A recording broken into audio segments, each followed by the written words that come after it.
Hello students, welcome to Amar tuition classes Sardar Nagar Ahmedabad. आज मैं आपको ग्राफ में जहाँ पर अनइक्वल क्लास लेंथ है वो पॉइंट सिखाने जा रहा हूँ।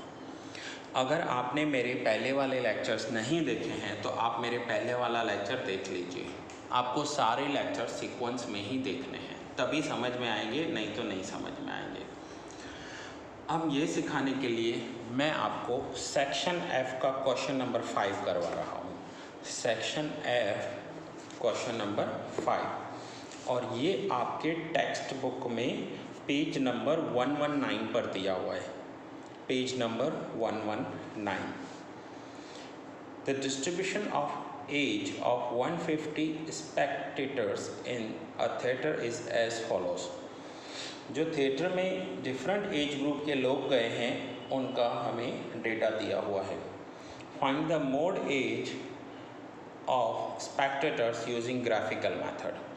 अब ग्राफिकल मेथड में जब भी हमें मोड कैलकुलेट करना हो, हमें सबसे पहले एंड मोस्ट इम्पॉर्टेंट पॉइंट देखनी होती है कि क्लास लेंथ इक्वल है या अनइक्वल है। जैसे 15 to 20 तो क्लास लेंथ 5 है, 20 to 25 तो क्लास लेंथ 5 है। बट यहाँ पर देखिए 60 to 80 क्लास लेंथ 20 हो जाएगा। तो अब जब भी हमें अनइक्वल क्लास लेंथ दिया हुआ हो तो अलग से एक टेबल बनाएंगे। अगर इक्वल क्लास लेंथ है तो सिंपल आप सीधा ग्राफ ड्रॉ करोगे और कुछ भी नहीं करना है। मैंने आपको कर दिखाया था कल। अगर सिंपल आपको इक्वल क्लास लेंथ है, सीधा ग्राफ ड्रॉ करो। यहाँ पर भी ग्राफ तो ड्रॉ होगा, ग्राफ का मेथड भी यही रहेगा, लेकिन ग्राफ ड्रॉ करने से पहले हमें एक कैलकुलेशन करना पड़ेगा। तो आइए देखते हैं ये कैलकुलेशन कैसे होगी। तो ये कैलकुलेशन करने के लिए आपको एक ऐसा टेबल बनाना है। टेबल में फर्स्ट कॉलम मैंने बनाया है एज का, जो आपको क्वेश्चन में दिया हुआ होगा। सेकेंड कॉलम बनाया है नंबर ऑफ स्पेक्टेटर्स, जैसे मैंने एफ लिखा है, F that means frequency. Third column है क्लास लेंथ। क्लास लेंथ का मतलब होता है कि इन दोनों के बीच में गैप कितना है। जैसे 15-20 तो 5 का गैप है, 20-25 तो भी 5 का गैप है। Now proportionate frequency. Proportionate frequency है फ्रीक्वेंसी ऑफ ये एक फॉर्मूला है proportionate frequency. Proportionate frequency is equals to frequency of the class, that means ये class length of the class, जो क्लास हम कर रहे हैं उसका क्लास लेंथ, फ्रीक्वेंसी ये रही 6 class length, and minimum class length. पूरे सम में मिनिमम क्लास लेंथ कहाँ पर आ रहा है। तो पहले देखिए मिनिमम क्लास लेंथ हम कैलकुलेट कर लेते हैं। मैं क्वेश्चन पूरा यहाँ नोट डाउन ही कर लेता हूँ तो आपको इजीली समझ में आएगा। पहले मैंने लिखा 15 to 20, then 20 to 25। Now 25 to 30,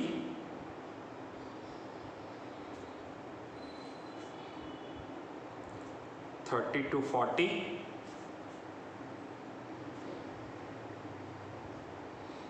40 to 50, 50 to 60, and 60 to 80. 15, 20, 20, 25, 25, 30, 30, 40, 40, 50, 50, 60, and 60, 80. Now number of spectators: 6, 13, 19, 52, 34, 18 and 8। ये फ्रीक्वेंसी मैंने यहाँ पर लिख ली। अब मुझे आगे क्या करना है, आगे इसका क्लास लेंथ लिखना है। अपर में से लोअर माइनस करना है। 20 minus 15 5, 25 minus 20 5, 30 minus 25 तो ये भी होगा 5। नाउ 40 minus 30, 40 minus 30 तो आंसर आएगा 10। 50 minus 40 तो आंसर हो जाएगा 10। 60 minus 50 तो भी आंसर होगा 10। एंड 80 minus 60 तो आंसर हो जाएगा 20। अब ये देखिए मैंने पूरी क्लास लेंथ कैलकुलेट कर ली। अब यहाँ पर फॉर्मूला अप्लाई करना है proportionate frequency. Proportionate frequency that means frequency of the class 6 divide by class length means 5 into minimum class length. पूरे क्लास लेंथ में देखो सबसे छोटा क्लास लेंथ कौन सा है, तो सबसे छोटा नंबर है 5। 5 कैंसल, आंसर इज 6। सो 6/5। फिर यहाँ पर frequency of the class 13 class length divide by 5 into 5। अब आगे 19 divide by 5, 19 divide by 5 into minimum class length 5, तो आंसर आ जाएगा 19। Now 52 divide by 10, 52 divide by 10 into 5, 5 means ये 52 डिवाइड बाय 10 इंटू 5, तो answer होगा 26। फिर से 34 डिवाइड बाय 10, 34 को इस 10 से डिवाइड कर रहा हूँ और मल्टीप्लाई कर रहा हूँ जो मिनिमम क्लास है 5। 34 डिवाइड बाय 10 इंटू 5, तो आंसर हो जाएगा 17। Now 18 divide by 10 into 5, 18 divide by 10 into 5, 9। फिर से 8 divide by 20 into 5, 8 divide by 20 into 5, तो आंसर हो जाएगा 2। तो इसे कहते हैं प्रोपोर्शनेट फ्रीक्वेंसी। ये मैंने पूरे क्वेश्चन की प्रोपोर्शनेट फ्रीक्वेंसी कैलकुलेट कर ली। अब मुझे क्या करना है, तो अब मुझे यहाँ पर ग्राफ ड्रॉ करना है। अब देखिए ऑन एक्स एक्सिस मैंने एज लिया हुआ है। सो ऑन एक्स एक्सिस मैं यहाँ पर लिख रहा हूँ एज और ब्रैकेट में लिख रहा हूँ इन ईयर्स। एज कैसे दिया हुआ है, in years. And on Y axis number of spectators, जो भी लिखा हुआ है। And on Y axis number of spectators. So on Y axis मैंने लिया है number of spectators that is frequency. ठीक है, अब मुझे यहाँ पर ग्राफ ड्रॉ करना है। तो अब ग्राफ के लिए हमें क्या देखना है कि ये 15 to 20 यहाँ पर कितने हैं, कितना हमारा जो आंसर आया है 6। तो अब हम ये लेंगे 15 to 20 6, 20 to 25 में 13, 25 to 30 में 19, 30 to 40 में 26, 40 to 50 में 17, 50 to 60 में 9 एंड 60 to 80 में 2। तो ऐसा हमें ग्राफ ड्रॉ करना है एज और प्रोपोर्शनेट फ्रीक्वेंसी का। तो सबसे पहले मैं 15 to 20 में 6 ड्रॉ कर रहा हूँ। सो 15 to 20 6। अब यहाँ पर ग्राफ में देखिए 6 कहाँ पर है, तो ये रहा 6, 15 to 20 ये।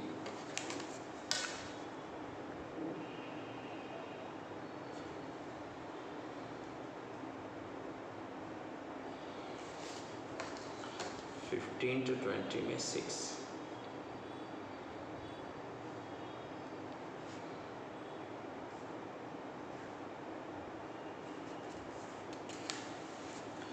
ठीक है, 15 to 20 में हमने 6 ड्रॉ कर लिया। अब आगे 20 to 25 में 13। इन दोनों कॉलम्स को देखना है आपको, बीच वाले नहीं देखने अभी, इन दोनों। 20 to 25 में 13, सो 13 आएगा 20 to 25। 13 कहाँ आएगा, 12 और 14 के बीच में जो सेंटर लाइन है वो एग्जैक्ट 13 हो जाएगी। सो 13 हो जाएगा 20 to 25 के बीच में।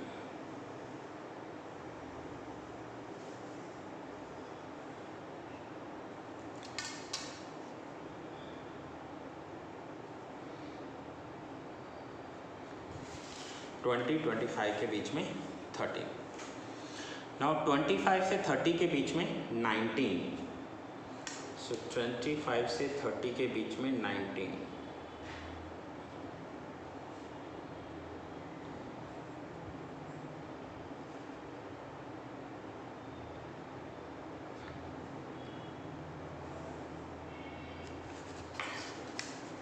नाइनटीन कहाँ पर आएगा? तो 18 और 20 के एग्जैक्ट बीच में आएगा 19। देखो पेंसिल से आपको इतना दिखाई दे रहा है, अगर पेन से, अगर मैं पेंसिल से ड्रॉ करूँगा तो आपको वो भी नहीं दिखेगा। तो फिर से मैं बता रहा हूँ, मैं तो पेन से ड्रॉ करता हूँ, लेकिन आपको पेन बिल्कुल यूज़ नहीं करना है, ग्राफ आपको पेंसिल से ही बनाना है। सो 25 to 30 में मैंने लिखा 19। नाउ 30 to 40 26, तो 30 to 40 ये ग्राफ बड़ा बनेगा, और 30 to 40 में है 26, तो 26 कहाँ पर आएगा? ये रहा, यहाँ पर। तो 30 to 40,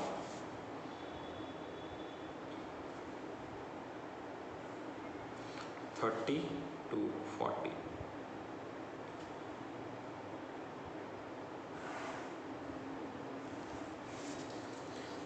थर्टी टू 40 में 26।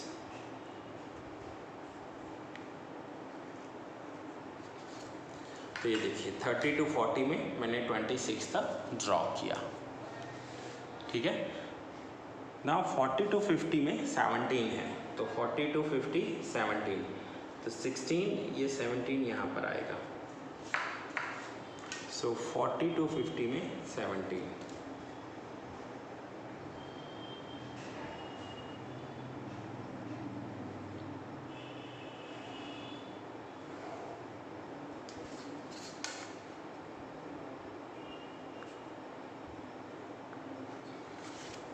फोर्टी से 50 के बीच में 70। नो 50 to 60 के बीच में है 9, तो 50 to 60 के बीच में 9, 9 कहाँ पर आएगा? 8 और 10 के बीच में। सो 9 होगा 8 और 10 के बीच में, यहाँ पर।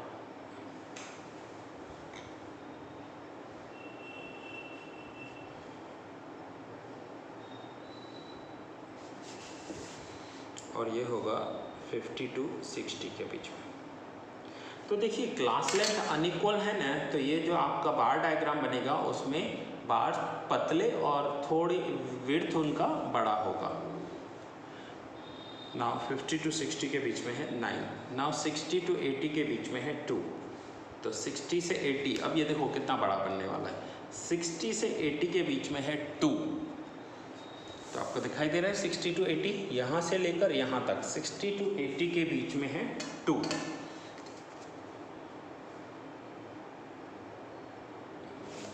ये है 60 और ये है 80, सो 60 से 80 के बीच में है 2। अब ग्राफ बनने के बाद सेम मेथड, जो सबसे हाईएस्ट लेंथ वाला जो आपका बार है उसके लेफ्ट हैंड अपर कॉर्नर को उसके next right hand lower corner के साथ मिलाना है हमें।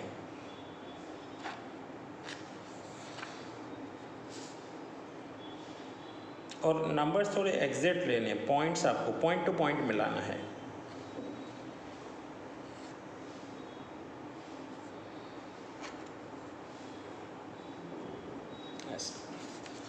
और फिर इसके राइट हैंड साइड को इसके प्रीवियस के राइट से मिलाना है। ग्राफ का मेथड वही रहेगा बनाने का।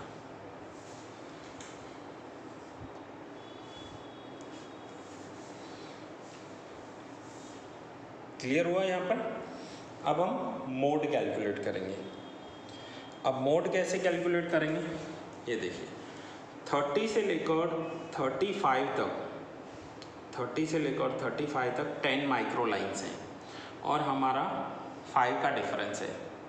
तो ये 35 से थोड़ा सा पहले है, 2 लाइन्स पहले है। अब मैं यहाँ पर इसका जो क्रॉस है उससे एग्जैक्ट एक लाइन ड्रॉ करूँगा नीचे। तो ये देखिए ये है 30, ये है 35 और ये 2 लाइन्स पहले है। तो यहाँ पर मोड क्या हो जाएगा, 35 से 2 लाइन्स पहले, तो मोड हो जाएगा हमारा 34। तो मैं फाइनली ये लाइन्स तो आप पेंसिल से ड्रॉ करोगे तो रफ कर देना, एंड फाइनली यहाँ पे लिखना therefore mode is equals to 34।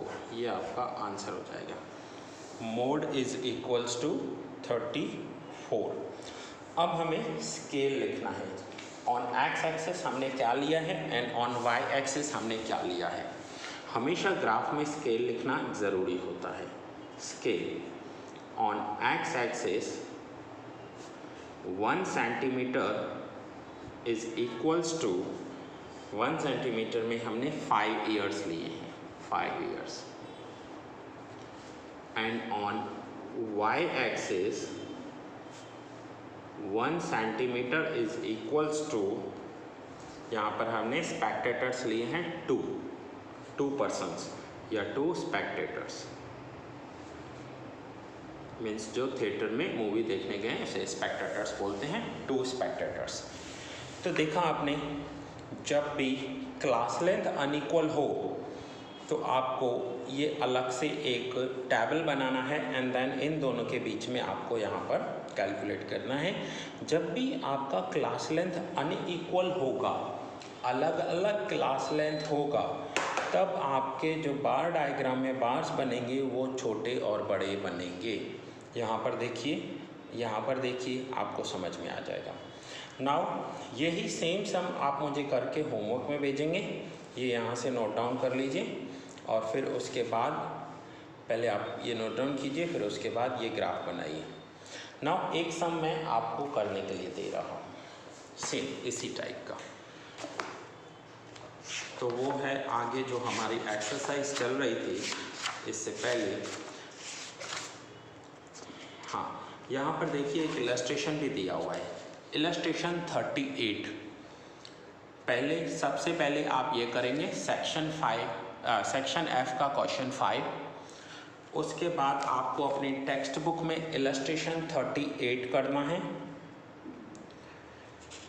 Illustration 38 में भी अनइक्वल क्लास लेंथ है, सेम आपको प्रोपोर्शनेट फ्रीक्वेंसी कैलकुलेट करनी है। एंड इलस्ट्रेशन 38 के बाद आप आगे आ जाएंगे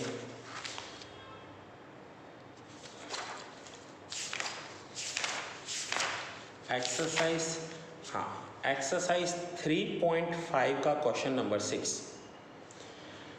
एक्सरसाइज 3.5 का क्वेश्चन नंबर 6।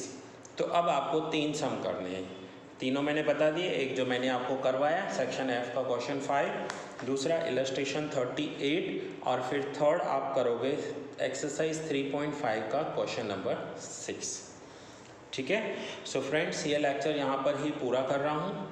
कोई भी डाउट है तो आप मुझे व्हाट्सएप कीजिएगा या कॉल कीजिएगा, मैं आपके डाउट सॉल्व करूँगा। यहाँ पर ये हमारा 3.5 जो मोड था, जो हमारा टॉपिक था मोड, वो पूरा हुआ। अब आगे हमें जो करना है वो एक्सरसाइज 3 के कुछ क्वेश्चंस मैं आपको करवाऊँगा एंड देन ये चैप्टर पूरा करेंगे। सो मिलते हैं नेक्स्ट लेक्चर में।